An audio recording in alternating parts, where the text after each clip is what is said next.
नमस्कार, चैनल खबर तक में आपका स्वागत है। मैं हूं गीता सैनी और अब नजर डालते हैं आज की प्रमुख खबरों पर।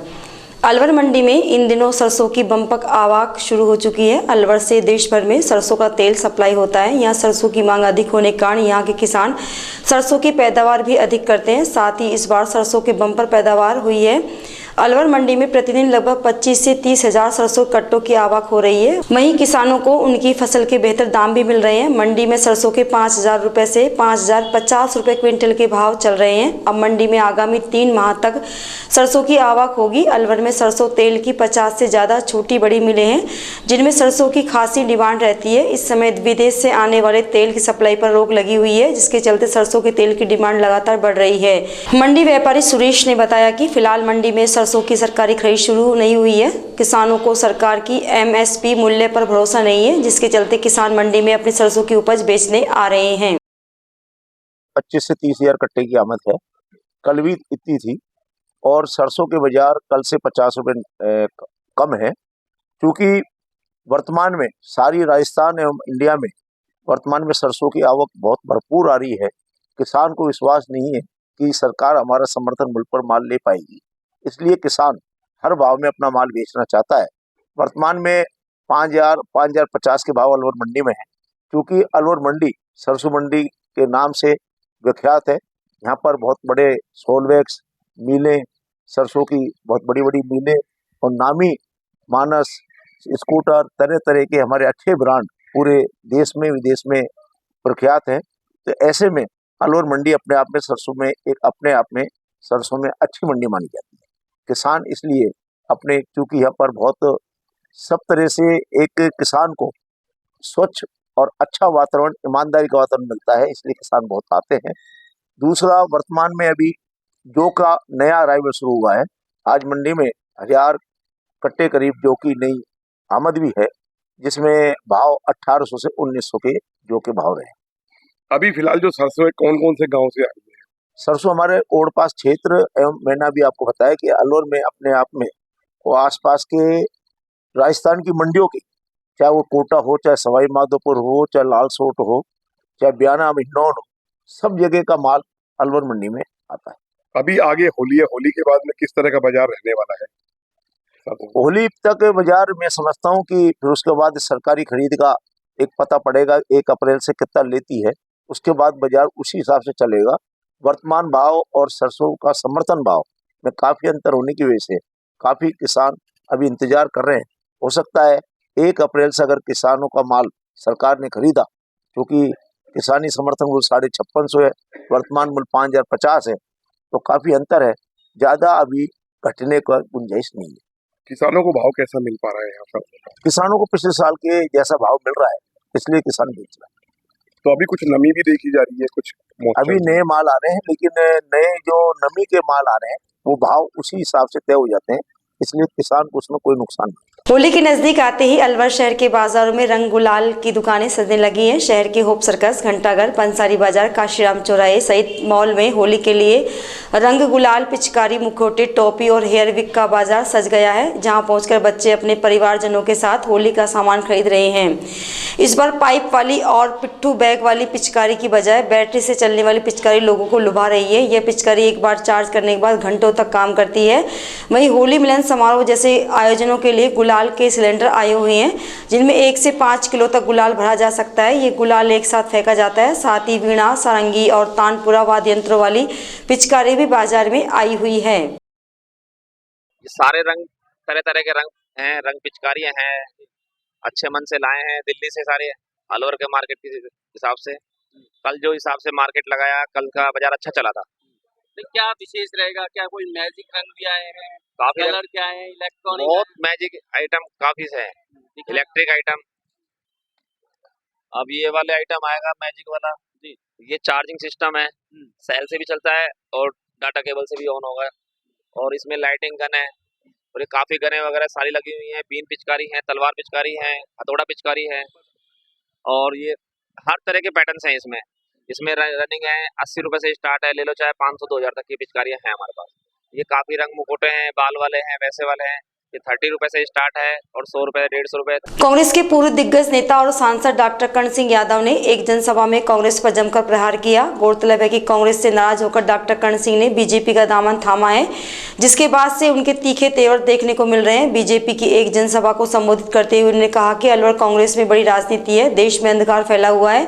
कांग्रेस के राष्ट्रीय अध्यक्ष खड़गे को कुछ दिखाई नहीं देता है, उत्तर भारत में उनकी रीच नहीं है, राजस्थान में भी कांग्रेस का कोई बड़ा जननेता नहीं है। वहीं अलवर की कांग्रेस तो राजमहल में कैद है। यह चुनाव भूपेंद्र यादव और राजा जितेंद्र सिंह के बीच नहीं है, बल्कि यह चुनाव आम आदमी और किसान का चुनाव है। यह चुनाव किसान के बेटे और राजा के बीच का चुनाव है। जितेंद्र सिंह यह नहीं जानते थे कि यहाँ इतना कद्दावर नेता आएगा, जिससे अलवर के नेता और जनता का सैलाब उनकी ओर चला जाएगा। भूपेंद्र सिंह 12 साल से राज्यसभा में केंद्रीय मंत्री है। उन्होंने बड़े मतों से भूपेंद्र यादव को जिताकर लोकसभा में भेजने की बात लोगों से कही।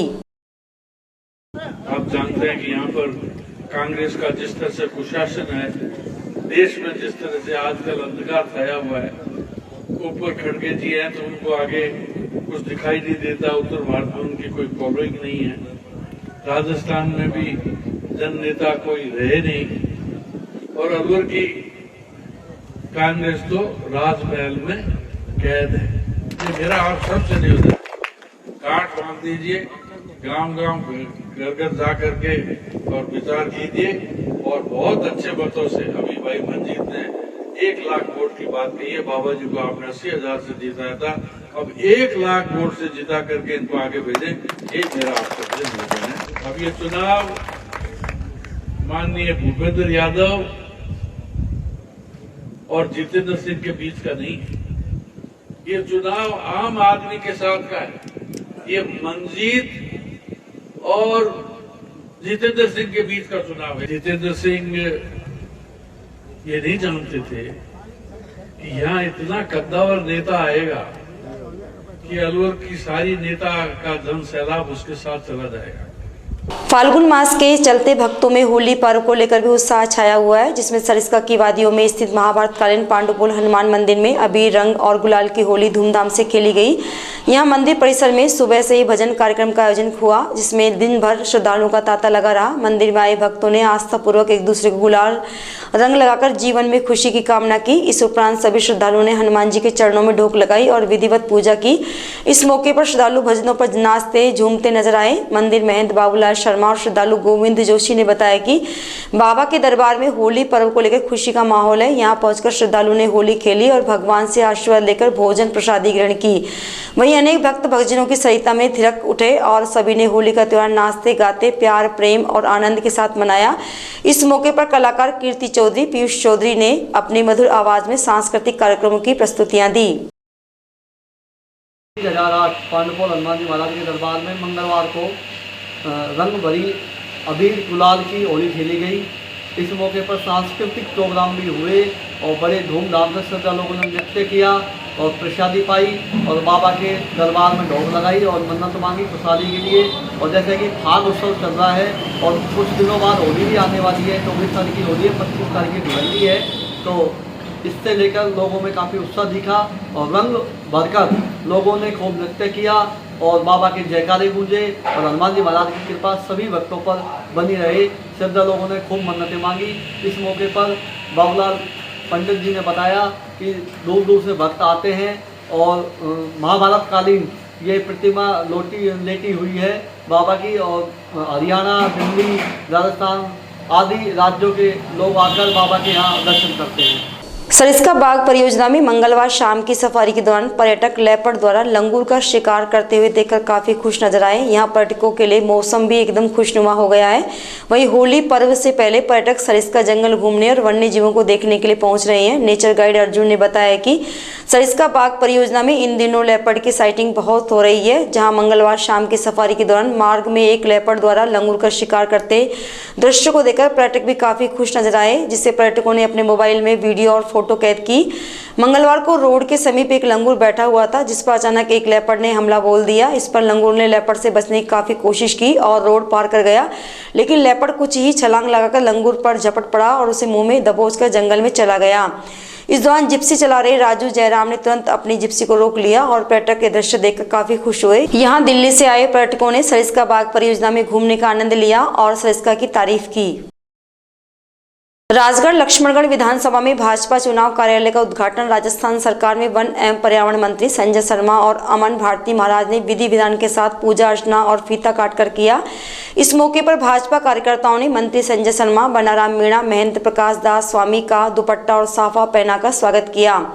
इस दौरान मंत्री संजय शर्मा ने कार्यकर्ताओं और स्थानीय जनता को संबोधित करते हुए कहा कि अलवर जिले का नाम भूपेंद्र यादव के भाजपा उम्मीदवार घोषित होने पर पूरे देश में विशेष बन गया है, क्योंकि केंद्रीय मंत्री भूपेंद्र यादव का सरल और सौम्य व्यवहार हर किसी को अपनी ओर खींच लेता है। अलवर की जनता इस बात से बेहद खुश है कि अब कोई नेता ऐसा आया है जो उनके अधिकारों और विकास के लिए लड़ेगा। राज्य में और केंद्र में बीजेपी की डबल इंजन की सरकार राजस्थान का नाम देश के टॉप विकास वाले राज्यों में शामिल कर देगी।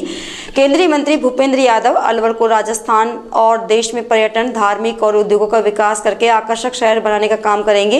उन्होंने कहा कि नरेंद्र मोदी सरकार ने अब तक जो विकास कार्य और देश के हित में काम किए हैं वह ऐतिहासिक है। मंत्री शर्मा ने केंद्र और राज्य सरकार की अनेक जन कल्याणकारी योजनाओं के बारे में भी विस्तार से जानकारी दी। इस दौरान उन्होंने मोदी सरकार की उज्ज्वला योजना, घर घर जल, गरीबों के लिए घर, युवाओं के लिए कौशल विकास सहित कई जन कल्याणकारी योजनाओं के बारे में बताया।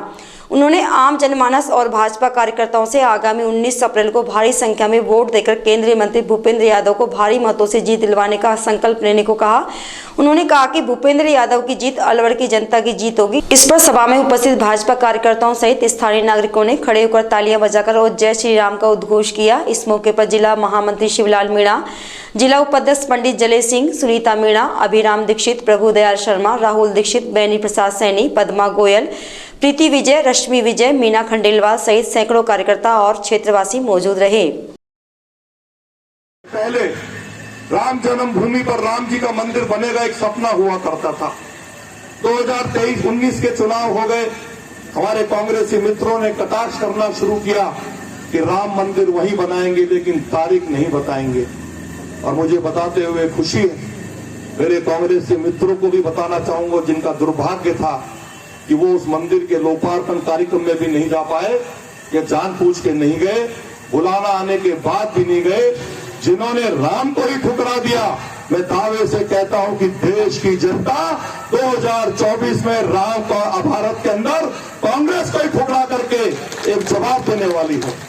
जिस प्रकार से मंदिर की स्थापना हुई, जो हमारा सपना था 500 साल का वो संघर्ष, जिसमें हमारे हजारों बुजुर्गों ने अपनी कुर्बानी दी, जाने दी, और वो सपना यदि पूरा हुआ तो आदरणीय नरेंद्र मोदी जी के नेतृत्व में हुआ और आप सबकी ताकत के बल पे हुआ। चाहे धारा 370 हटाने की बात हो, कॉमन सिविल कोड लाने की बात हो, घर घर शौचालय बनाने की बात हो, हर घर में बिजली जाए उसके लिए दीनदयाल ग्राम ज्योति योजना की बात हो, हर व्यक्ति को तेल हो चाहे राज हो उसका पैसा सीधा उसके खाते में पहुंचे, जीरो बैलेंस पे खाता खोलने की बात हो, और विश्वकर्मा योजना के माध्यम से प्रधानमंत्री की गारंटी पर सहयोग देने की बात हो, पाकिस्तान को मुंह तोड़ जवाब देने की बात हो, सर्जिकल स्ट्राइक के माध्यम से चीन को नस्ते नाबूद करने का काम हो, सर्जिकल स्ट्राइक के माध्यम से पाकिस्तान की ऐसी तैसी करने की बात हो, और अभिनंदन को जब पायलट को वीर पायलट को जब पाकिस्तान ने कैद कर लिया था तो प्रधानमंत्री जी की एक टेढ़ी आंख करने पर उस पाकिस्तान को भी अभिनंदन को छोड़ने पर मजबूर होना पड़ा। ये केवल और केवल नरेंद्र भाई मोदी के नेतृत्व में संभव है। पूरा देश चाहता है कि नरेंद्र भाई मोदी तीसरी बार देश के प्रधानमंत्री पद पर विराजमान हो। 400 पार का आंकड़ा हमारे प्रधानमंत्री जी ने दिया है। अभी शिवलाल जी कह रहे थे कि ABC, शिवलाल जी राजनीति में ABC कुछ नहीं होता। यदि कार्यकर्ता ठान ले तो मुझे पूरा विश्वास है कि प्रत्येक बूथ पर जितने पिछली बार हमको वोट मिले थे उससे 370 प्लस काम करने का काम यदि कोई करेगा तो राजगढ़ लक्ष्मणगढ़ विधानसभा क्षेत्र का कार्यकर्ता होगा, और ऐसा मुझे पूरा विश्वास है। मान लीजिए एक नंबर बूथ पे हमको 500 वोट मिले तो हमको उस 500 के साथ साथ 370 ही तो प्लस करने हैं।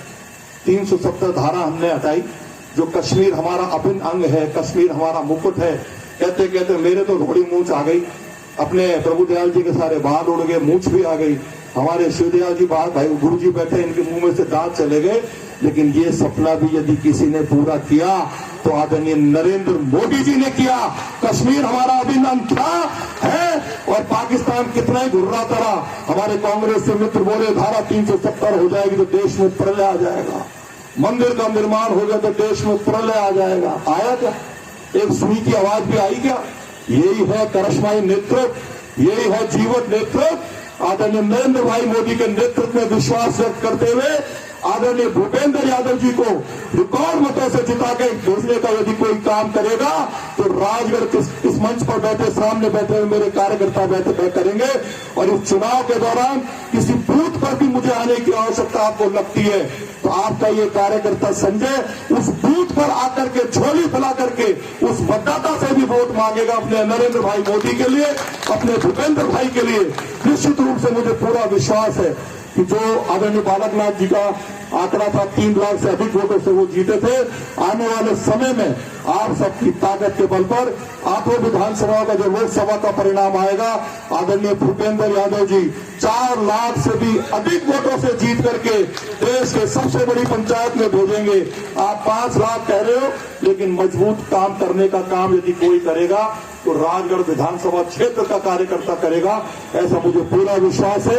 इस शुभ अवसर पर मुझे आने का जो सौभाग्य प्राप्त हुआ। पूरे भारत में होली हर्षोल्लास और धूमधाम से मनाई जाती है, लेकिन ब्रज में इस त्योहार का एक अलग ही रंग देखने को मिलता है। राजस्थान की डीग में भी होली का एक अलग उत्साह देखने को मिलता है। यहाँ हर साल ब्रज होली महोत्सव का आयोजन किया जाता है। हर वर्ष की भांति फागुन माह में राजस्थान पर्यटन विभाग और डीग प्रशासन के सहयोग से 2 दिवसीय ब्रज होली महोत्सव का आगाज डीग जिला कलेक्टर श्रुति भारद्वाज की मौजूदगी में दीप प्रज्वलन कर किया गया, जिसमें कार्यक्रम में कलेक्टर श्रुति भारद्वाज ने नगाड़ा वाद्य यंत्र को बजाकर कार्यक्रम की शोभा बढ़ाई। साथ में इस कार्यक्रम में दूर दराज से आए कलाकारों ने अपनी विभिन्न कलाओं के अनुसार प्रस्तुतियां देकर कार्यक्रम देखने आए लोगों का मन मोह लिया।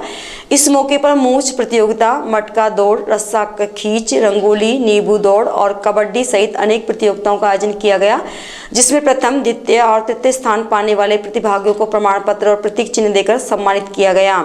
इसके बाद शाम 6 बजे डीग कलेक्टर और प्रशासन की मौजूदगी में रंगीन फव्वारों को चलाकर देश विदेश में जल महलों की नगरी के नाम से प्रसिद्ध डीग जिले के महलों की शोभा बढ़ाई, जिसे देखने के लिए दूर दराज से काफी संख्या में महिला, पुरुष और बच्चे पहुंचे। इसके बाद यहां आयोजित हुए कार्यक्रम में इंडियन आइडल मैथिली शोम ने होली के गीत गाकर लोगों का दिल जीत लिया। इससे पूर्व राज्यपाल कलराज मिश्रा का ब्रज महोत्सव को लेकर संदेश पढ़ा गया, जिसमें उन्होंने सभी ब्रजवासियों को ब्रज होली महोत्सव की हार्दिक शुभकामनाएं व बधाइयां दी।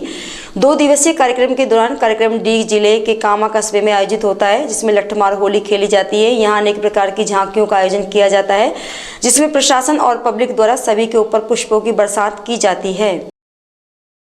ब्रज महोत्सव जो यहाँ पे मनाया जा रहा है इस हिस्टोरिकल महल में, रंगीन फव्वारे हैं और बाहर से कलर मंगाए के इसमें चलाया जा रहा है।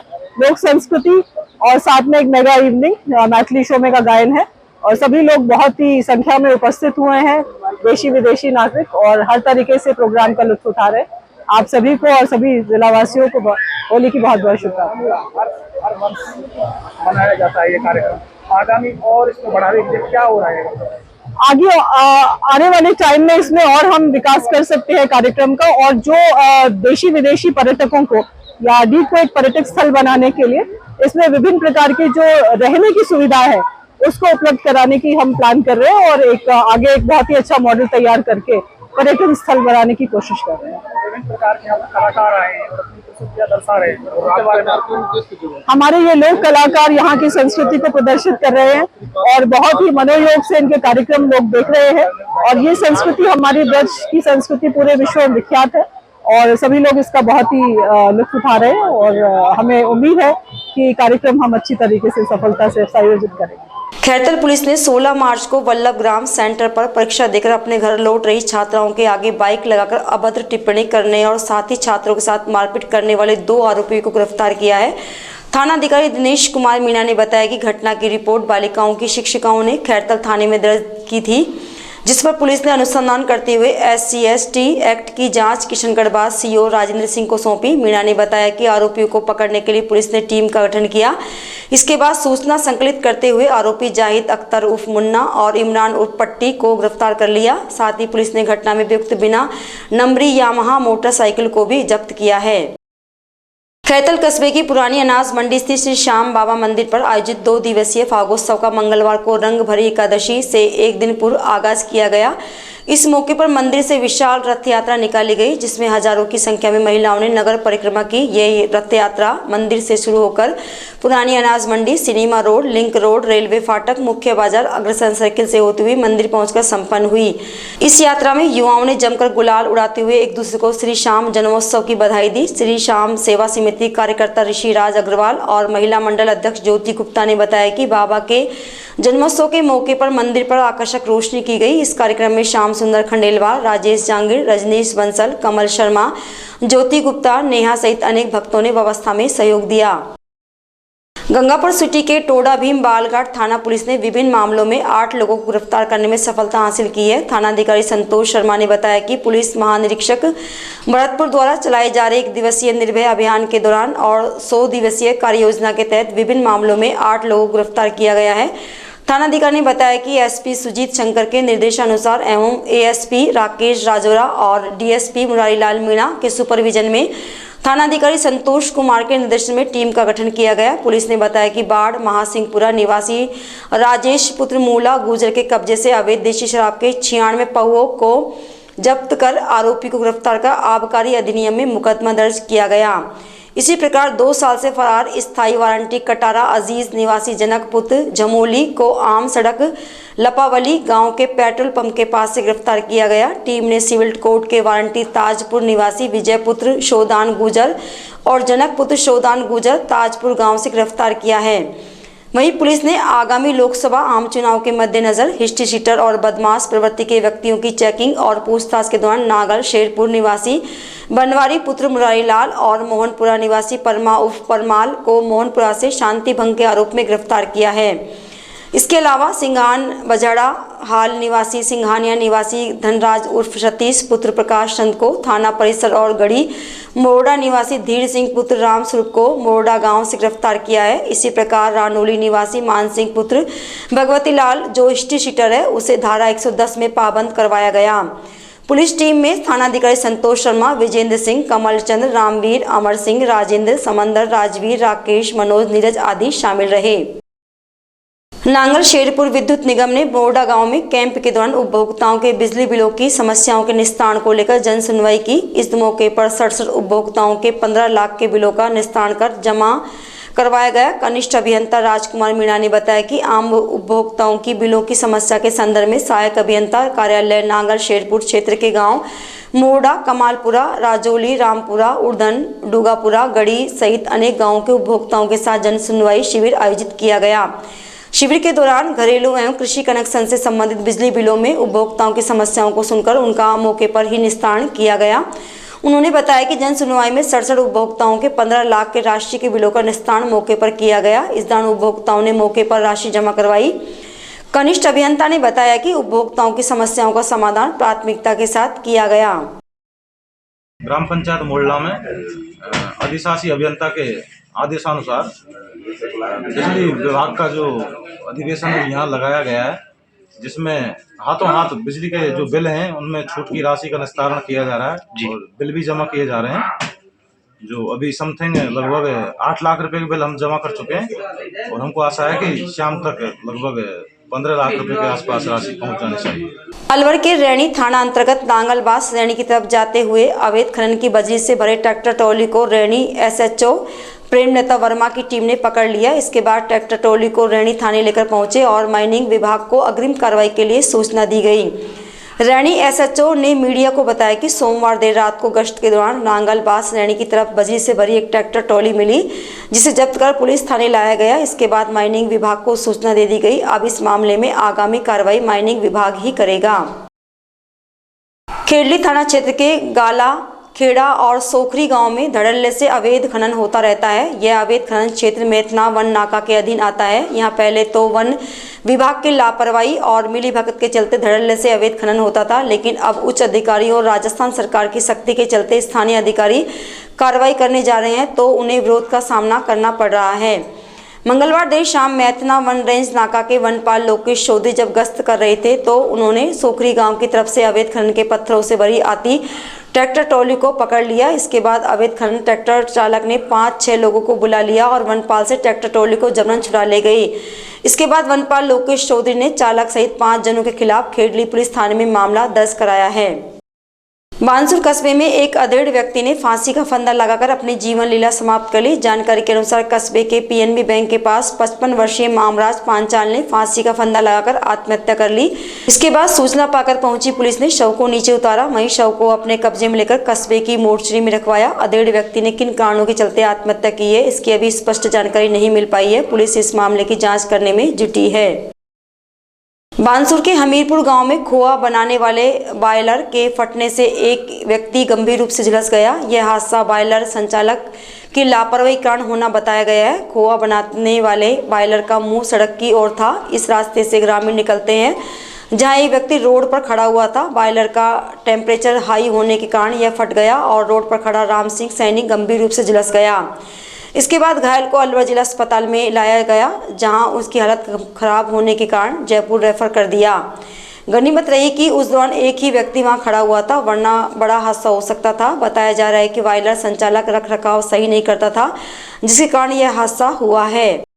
बानसूर कस्बे में इन दिनों चोरों के हौसले बुलंद होते जा रहे हैं। चोर आए दिन कहीं ना कहीं सरकारी बोरिंग को निशाना बना रहे हैं। अज्ञात चोर रामपुर के पास आशा का बास गांव से सरकारी बोरिंग से ट्रांसफार्मर तक की केबल काटकर चोरी कर ले गए। सुबह ग्रामीणों ने देखा तो ट्रांसफार्मर से बोरिंग तक की 350 फुट केबल कटी हुई मिली, जिसकी सूचना ग्रामीणों ने सरपंच को दी। इसके बाद सरपंच ने जलदाय विभाग को चोरी की सूचना दी। इससे पूर्व क्षेत्र में कई जगहों पर सरकारी बोरवेल से चोरी की घटनाएं देखने को मिली है। भाकरवाला गांव में भी बोरवेल की केबल कटने का मामला सामने आ चुका है, लेकिन चोरों के खिलाफ कार्रवाई नहीं होने के कारण इनके हौसले बुलंद होते जा रहे हैं। खैरतल के महावर भवन में महावर वैश्य समाज और प्रभु विद्या चैरिटेबल ट्रस्ट के संयुक्त तत्वाधान में निःशुल्क नेत्र जांच शिविर का आयोजन किया गया। इस कार्यक्रम की शुरुआत दीप प्रज्वलन की गई। इस दौरान दोपहर 1 बजे से शाम 5 बजे तक नेत्र रोगियों को परामर्श दिया गया। वहीं इससे पूर्व मंच पर बैठे अतिथियों का माला पहनाकर और स्मृति चिन्ह देकर सम्मानित किया गया। इस कैंप में महिलाओं और पुरुषों ने बढ़ चढ़कर भाग लिया। कैंप में आए मरीजों को ट्रस्ट की ओर से निःशुल्क दवाइयां दी गई। प्रोग्राम पहले भी कुछ दिनों पहले आयोजन हुआ था। भाई योगेश जी इस ट्रस्ट से जुड़े हुए ट्रस्ट और इनकी पूरी टीम सामाजिक सरोकार से जुड़ी हुई है। मोतियाबिंद एक ऐसी बीमारी है जिससे एक उम्र के बाद अधिकांश बुजुर्ग परेशान रहते हैं। या तो वो इसका इलाज करवा नहीं पाते, या जहाँ वो अप्रोच करते हैं वो इलाज इतने महंगे होते हैं वो अफोर्ड नहीं कर पाते। ये बहुत अच्छा एक सराहनीय प्रयास है। इसमें होने वाला समस्त जो खर्चा है वो मरीज को ना झेल करके ट्रस्ट के द्वारा निःशुल्क मतलब व्यवस्था हो तो ट्रस्ट के द्वारा पूरा फंड आपको इस खर्चे के लिए दिया जाएगा। तो इसके लिए साधुवाद का पात्र है वो ट्रस्ट जो ये प्रोग्राम ऑर्गेनाइज कर रहे हैं। आप यहाँ उपस्थित हैं वो तो लाभ लें, और इसके अलावा जो भी आपके संपर्क में जो किसी कारण यहाँ अप्रोच नहीं कर पा रहे हैं तो उनको भी बताएं कि ये कैंप निःशुल्क है और इसमें आप आकर के इसका लाभ उठा सकते हैं। शायद मुझे लगता है यहाँ केवल जांच होगी, ऑपरेशन बैरोड होगा। तो ये कैंप आवर्ती ढंग से बार आयोजित किए जा रहे हैं, तो इसका एक प्रचार प्रसार आप लोग भी कीजिए जिससे अधिक से अधिक लाभ। तीसरे बुधवार जैसा कि बता रहे हैं भाई योगी जी, प्रत्येक महीने के तीसरे बुधवार को इस कैंप का आयोजन होता है। होगा आगे से होगा हर महीने के बुधवार को तीसरे बुधवार। कैंप का जो स्थान है वो ये बदलते रहेंगे उसके हिसाब से। जैसे कभी यहाँ कर लेते हैं, पहले नगर परिषद के पीछे एक सिनेमा हॉल कॉलोनी वहाँ भी इन्होंने किया था। ये तो मीडिया के मार्फत आपको पता चल जाएगा कि कैंप का आयोजन कहाँ रखेंगे। सबसे बड़ी बात ये है कि जो शहर के अपने बुजुर्ग हैं वो तो आ ही जाएंगे, और जो आसपास के आपके ग्रामीण क्षेत्र से बुजुर्ग हैं उनको भी इसके साथ जोड़ने का प्रयास कीजिए। आवश्यक नहीं है कि सबको मोतियाबिंद तो इस बहाने आँखों की जांच तो हो ही जाएगी, तो इसका लाभ ले लीजिए। समाज द्वारा ट्रस्ट द्वारा इसको निःशुल्क आपके लिए उपलब्ध कराया जा रहा है, तो अधिक से अधिक आप लोगों की सकारात्मक भूमिका इसमें मिले, जिससे इनका जो सामाजिक सरोकार का यह कार्यक्रम है वो सफल हो। उन्हें मेरा प्रभु से यही कामना है कि ट्रस्ट ने इस क्षेत्र में जो कदम उठाए हैं उनको वो मनोकामना पूरी हो और उस लक्ष्यों की प्राप्ति।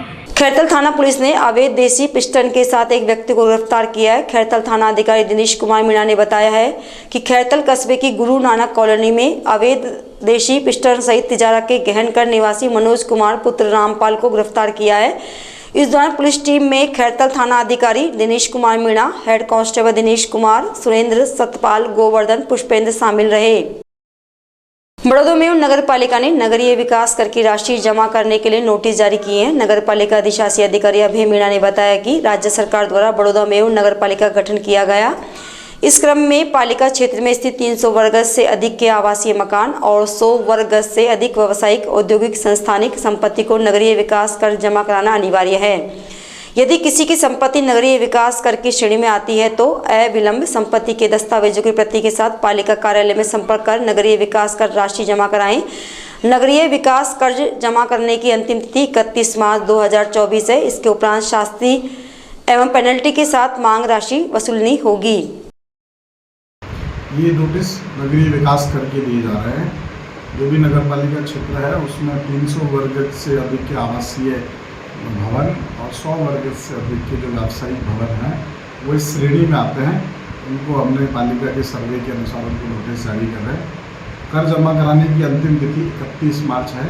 मेरी सभी बड़ौदा वासियों से अपील है कि इस कर को वो समय रहते जमा कराएं ताकि वो शास्ति पेनल्टी से बचे। बहरोड शिक्षा के क्षेत्र में जाने माने school unique group of education के निदेशक सुमित यादव ने बुधवार को एक प्रेस वार्ता का आयोजन किया, जिसमें उन्होंने पिछले दिनों लगे आरोपों को नकारा। आपको बता दें कि जनवरी माह में हुई मारपीट मामले में यूनिक ग्रुप ऑफ एजुकेशन के निदेशक सुमित यादव का नाम आने पर सुमित यादव ने प्रेस कॉन्फ्रेंस पर अपने आप को निर्दोष बताया। उन्होंने कहा कि यदि वे पुलिस जांच में दोषी ठहराए गए तो सभी पदों से इस्तीफा दे देंगे। यूनिक का भी स्थापित हुआ सन 2011 में। महज 20 बच्चों से शुरुआत मैंने की। एक गरीब किसान का बेटा हूँ। अपनी मेहनत और अपने बूते के जरिए शिक्षा के सभी पायदानों को सहजता से पार करते हुए मैंने इतने बड़े प्लेटफॉर्म और साम्राज्य को अपना हिस्सा बनाया। मानता हूँ माँ सरस्वती के आशीर्वाद से ये संभव हुआ जी। जैसा कि मैंने आपको बताया, शिक्षा के पायदानों को पार करते हुए यूनिक स्कूल ने राठ क्षेत्र में वो कीर्तिमान कायम किए हैं जो आज तक मेरी नज़र में किसी शैक्षणिक संस्थान ने नहीं रखे हैं।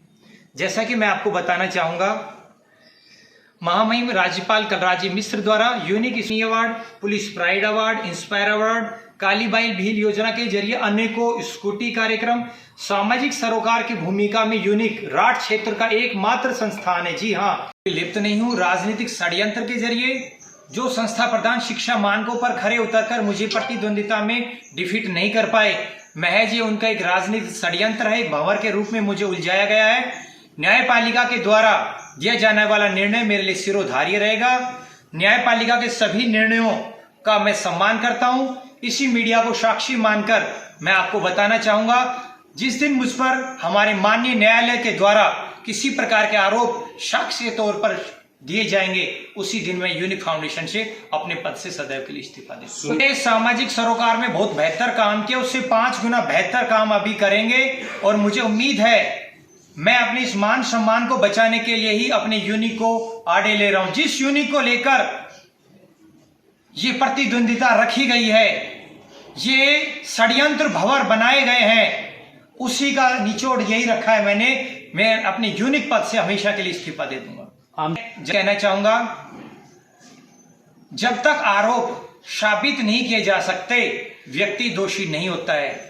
आरोप तो मैं भी आप में से किसी भी एक भी व्यक्ति पर लगा सकता हूं कि आपने उस दिन ये घटना की थी, ये काम किया था, इतने रुपए चोरी किए थे, लेकिन बिना साक्ष्यों के किसी को हम दोषी नहीं ठहरा सकते। सुमित जी, साक्ष्य के तौर पर संबंधित पुलिस थाना में हमने एक वीडियो उपलब्ध करवाई है। उम्मीद है वो वीडियो मुझे न्याय दिलाने में काफी हद तक मददगार साबित होगी।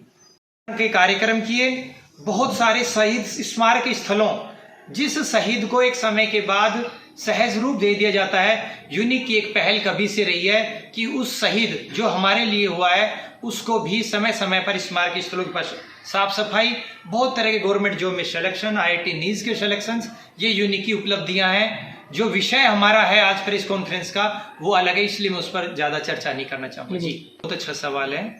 आज उद्देश्य भी हमारा ये कि पिछले दिनों जो घटना हुई थी उसको लेकर हमारे नाम को काफ़ी हद पर जोड़ा गया। मैं आपको बताना चाहूँगा, मीडिया लोकतंत्र का चौथा स्तंभ।